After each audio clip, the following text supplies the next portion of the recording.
I decided to run for a couple of reasons. The first is that it's been a lifelong dream of mine to be able to serve the community by being a representative, especially in Ottawa, in federal politics. And the second thing is that I find that over the last few years, politics has become so divided and polarized, with voices on both sides. And for me, I'm more of a moderate person. And I really believe that we do better together. We do better when we're unified. Mm-hmm. And so I would love to be that unifying force.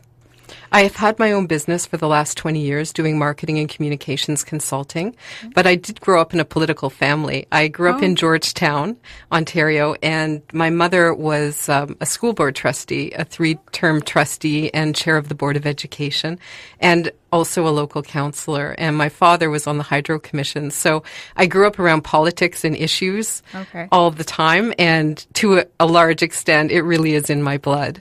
Sure. Well, first of all, I feel like we need a really strong voice in Ottawa. Mm-hmm. And somebody who is going to serve the needs of the constituents and be able to take concerns up to Ottawa and get some results for people. And I would really like to be that person.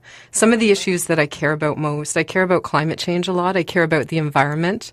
I care about keeping the momentum of the economy going. Right now we have a record low 5.8% unemployment rate.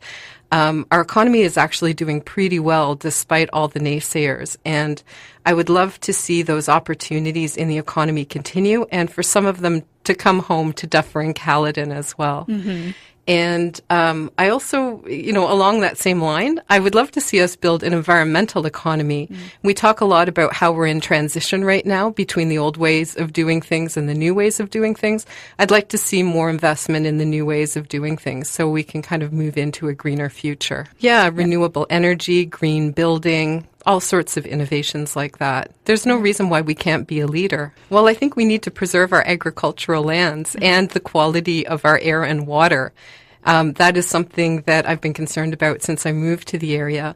I was with a group called CAMP, Citizens Against the Melville Pit, and through that, I got to learn a lot about what was happening in the area in terms of agricultural land being taken up for gravel pits, which are necessary. I'm not against gravel pits, but we need to make sure that we're preserving the agricultural lands, especially the prime agricultural lands that feed us. Which is like 5% in like all of Canada, right? Yeah, and our water sources. Yeah. There's nothing more critical than water.